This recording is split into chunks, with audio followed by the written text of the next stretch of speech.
attempting to deny Nnamdi Kanu of his freedom on the 18th of May will spell death for Nigeria. Igbo elders warned. You see, Nnamdi Kanu's freedom. I know everybody wants Nnamdi Kanu to be released. And I know that everybody wants freedom from Nnamdi Kanu. But the truth here is that Mazi Nnamdi Kanu has already made up his mind. He has made up his mind to only go for bail that will be decided by the court. Freedom that will be decided by the court. Freedom whereby what has already been collated in the subsequent, in the past trial, when put together, then they will now be able to get out the judgment from what has been collated. That is the kind of justice and freedom that Nnamdi Kanu wants. Nnamdi Kanu doesn't want an ordinary freedom, because an ordinary freedom is going to justify the federal government, and also is going to make the federal government to go scot-free despite the injustice incurred on Nnamdi Kanu. The federal government deserves to pay for all the pains and torture they have incurred on Nnamdi Kanu. They have passed into Nnamdi Kanu. They have to pay. So they are running away from this. So let us agree with Nnamdi Kanu's opinion, in as much as we are all wanting Nnamdi Kanu to be free. You understand? If you want Nnamdi Kanu to be free, fine, but you need to concord to his kind of freedom, which I see to be a very just one and a genuine one. You understand? The Igbo Elders Consultative Forum, also known as Imeobi Ohaneze Ndi Igbo, issued a statement yesterday warning that an attempt by the All Progressive Congress, the DSS, and President Buhari not to get Nnamdi Kanu released or to deny Nnamdi Kanu of his bail on the 18th of May will spell doom and may spell death everywhere.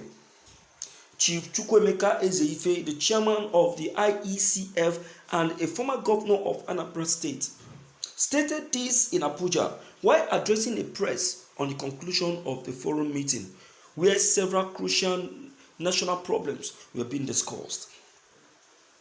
If Buhari and DSS chooses a standard bearer and also decide to deceive themselves, not the Biafrans, death will litter everywhere.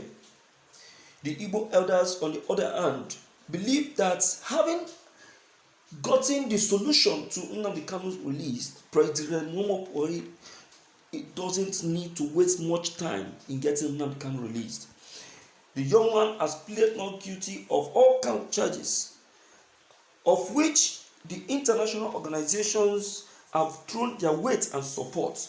So there should be no time to waste anymore. He pleaded to Justice Binta Nyako to do what it seems that is right. Represent the law and do what the law has asked you to do. Don't look at faces while passing your judgment.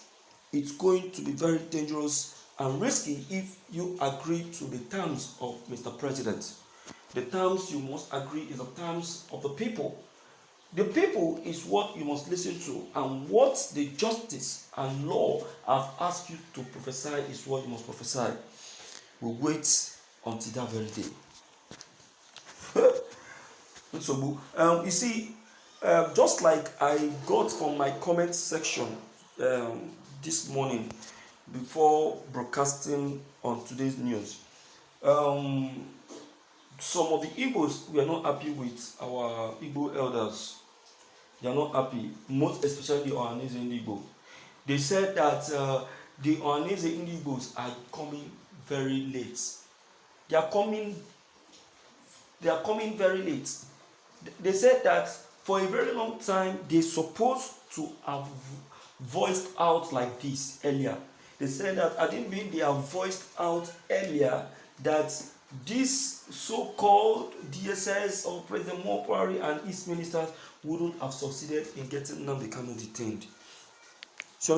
But because of their I don't care attitude, it doesn't concern me attitude and all of that, that is why you see that Nnamdi Kanu ended up in detention. So they are not happy. So they are now challenging President Buhari. They are challenging the Ohanese Igbo. They are challenging the DSS and also Malami. That look, that whatsoever they want to do, let them do.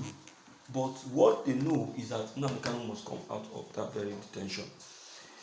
As for the Ohanese Igbo that are now threatening fire and ice, saying that corpses will litter everywhere if Nnamdi Kanu is not released, you see now. See when they are now coming out to raise their voice, to threaten Mr. President and what have you. Is it now that he's supposed to be doing that?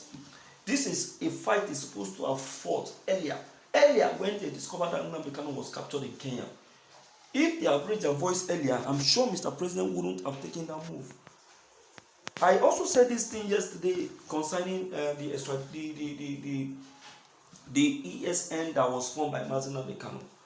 That if the Ohanese Igbo has also borrowed their voice earlier, when Nnamdi Kanu came up with the Eastern Security Network, I am very sure that ESN would have been recognized and also been given that mantle of leadership and power to function as the security outfit of the Southeast.